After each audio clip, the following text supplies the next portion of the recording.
पे बैठे हुए सचिन जी जो कि ईटीओ हैं सेल्टेक्स से, बाकी सारे गणमान्य चेहरे जो हैं और सभा में उपस्थित सभी महानुभाव, आप सबको जय हिंद। मुझे इनफैक्ट बड़ी एक लास्ट नोटिस पे बताया गया और ये भी नहीं पता था कि मैं आ पाऊँगा कि नहीं, कुछ कमिटमेंट्स ऐसी थी। तो बट यहाँ पे आके मुझे लगा कि it's very well organised programme और मेरा खुद जो मानना है वो ये है कि जिस तरीके से है ना हमारा इंडिया के अंदर ऐसा है कि क्रिकेट चल पड़ा तो बस सारे लोग उसी ओर फोकस करना शुरू कर देते हैं और जो गेम्स हैं उसकी ओर कोई ज़्यादा ध्यान नहीं देता। सिमिलरली हमारी जो प्रैक्टिकल लाइफ है या उसके अलावा जो हमारा कार्य क्षेत्र है, देखिए देश को आगे लेके जाने के लिए हर एक आर्गन, हर एक जो विंग है उसका अपना बहुत बड़ा रोल रहता है। जो कैपिटलिस्टिक सिस्टम है इसके अंदर क्या होता है कि जो बड़े बड़े प्लेयर्स हैं वही ज़्यादा चमकते हैं, हालांकि ऐसा नहीं होना चाहिए। टू बी वेरी ऑनेस्ट, मुझे ये भी नहीं पता था कि आज का इवेंट किसको लेके है। मुझे आके स्टेज पे पता चला कि जो हमारी टू व्हीलर्स एसोसिएशन है, जितने भी लोग हैं एसोसिएटेड इसके साथ, इस कारोबार के साथ, उनका कोई 400 मेंबर्स हैं। अभी मुझे अजय जी ने बताया कि वो 400 मेंबर्स हैं और वो अपनी मेहनत करते हैं और ये एक नवनिर्वाचित आपकी कोई बॉडी है, तो आप सब लोगों को यहाँ बुलाया गया है। तो please accept my congratulations to you. मैं ये कहना चाहूँगा, जिस मुद्दे से मैंने शुरू किया था कि समाज के हर एक आर्गन, हर एक विंग, हर एक हिस्से का अपना बहुत बड़ा रोल है।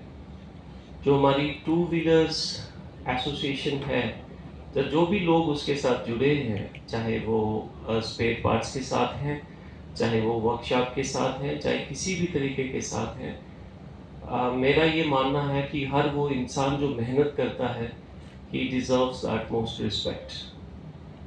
मैं बीच में रवाल में गया हुआ था और जो वहाँ के मैकेनिक्स थे, जो लोग थे, तो उनसे मिल के इंटरनेशनल लेबर डे पे भी मैं गया था, उससे पहले भी एक बार गया था न्यू क्रिमिनल लॉज के लिए उनको अवेयर करने के लिए। तो मैंने जो चीज़ वहाँ कही वो ही आज मैं यहाँ रिपीट करूँगा। मैंने कहा कि आप लोग मेहनत करते हैं, आपके हाथ काले हो सकते हैं अभी, लेकिन आपका दिल उतना ही ज़्यादा सफ़ेद और प्योर है। हमारा जो आंकलन का तरीका है वो बहुत गलत है। अगर मैं ऑफिसर बन के अगर यहाँ पे आ गया, रैंक लगा के, यूनिफॉर्म पहन के आ गया, दैट डजंट स्पीक कि मेरा करैक्टर क्या है। हर एक व्यक्ति की रिस्पेक्ट उसके करैक्टर से होनी चाहिए, ना कि उसके ओहदे से, ना कि उसके कारोबार से। हमारे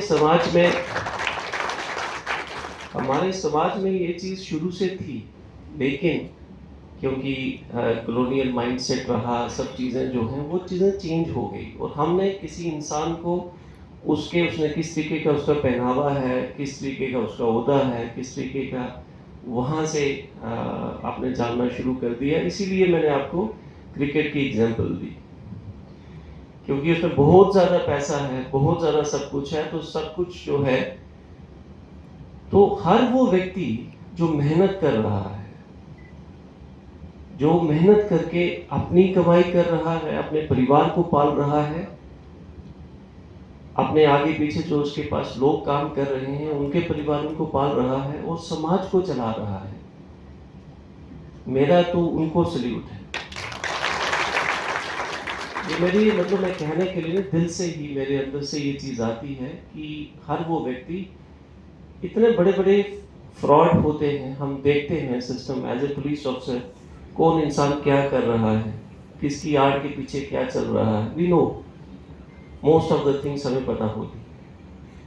तो उस टाइम मैं अपनी टीम को भी ये वाली चीज़ कहता हूँ, यार मैंने कहा यार जो लोग काम कर रहे हैं, आई थिंक हमें उनको बहुत ज़्यादा सपोर्ट करना चाहिए। अब बात इन्होंने एक उठाई कि अगर कोई चीज़ चोरी हो गई, किसी की गाड़ी चोरी हो गई, बाइक चोरी हो गई और वो किसी भी जगह पे पकड़ी गई, देखिए उसमें कानून है, हमारे हाथ भी उसके अंदर बंधे हुए हैं। अगर वो रिकवर होती है किसी वर्कशॉप से तो उसको जहाँ तक उसकी लाइबिलिटी रहेगी he will be fix for that. उसमें ना मैं कुछ कर सकता हूँ ना कोई और। लेकिन ये हिदायतें पहले ही सबको हैं कि कोई आदमी बेगुनाह अगर कोई है जिसको नहीं पता, we have to help him out. लेकिन इसके साथ में मैं आपको ये भी बताऊं, जैसे एक मछली सारे तालाब को गंदा करती है, बहुत सारे लोग ऐसे हैं जिन्होंने ये धंधा बनाया हुआ है कि वो स्पेसिफिकली जाएंगे, कहेंगे, और जब आप फिर उस चीज़ में उतरोगे तो चीज़ें गलत होती हैं। डिस्टिंग्विश करना बहुत ज़्यादा डिफ़िकल्ट है, बट मैं एक चीज़ ज़रूर कहूँगा आपको कि अगर कोई ऐसी जेन्युइन प्रॉब्लम आपके सामने आती है तो आप मेरे को डायरेक्टली अप्रोच करें, हमारे एसएचओस को अप्रोच करें। कोई भी इंसान ऐसा नहीं है, they will try to help you out. क्या उसकी सही में इन्वॉल्वमेंट थी या नहीं थी, कुछ लोग चिन्हित भी होते हैं और कुछ लोग जो हैं वो नहीं पता होगा। उसमें जो समस्या रहने वाली है कि जीएसटी जब से ऑनलाइन हुआ है, कईयों की रिटर्न्स की समस्या आगे आ जाता है, लॉक खोल देता है कोई व्यक्ति उसका, तो उसको भविष्य में परेशानी क्या आती है। गाड़ी खुलाई है तो वो क्या करते हैं, उसको बेचारे को उठा के ले लेते उसके। आज का हमारे कार्यक्रम जो है वो ऑल ऑटो रिपेयर एसोसिएशन का अवेयरनेस का कार्यक्रम रखा है। उसका रखने का उद्देश्य आज जम्मू क्लब में इसीलिए था, गेट टुगेदर भी हो जाएगी और सभी जो हमारे नए और पुराने मेंबर्स हैं उनके साथ मिलना भी हो जाएगा। आप समझ सकते हैं कि 400 आदमी से 1 to 1 मिलना बड़ा कठिन काम है, तो इसलिए हमने ये कार्यक्रम रखा। और उसमें दूसरा हमने जम्मू के प्रशासनिक, labour department, sale tax department, इन सबको आमंत्रित किया कि उसकी कहीं ना कहीं जो जानकारी और त्रुटियाँ हैं जो नहीं कई बार हमारे लोगों को समझ पाते हैं, उनके लिए भी यहाँ वो प्रश्न उत्तर कर सकें और उनका जो समाधान हो सके, इसलिए ये कार्यक्रम को हमने आज यहाँ पे रखा है जम्मू क्लब में। भविष्य में हम प्रयास करेंगे ऐसे कार्यक्रम और भी हम रखें।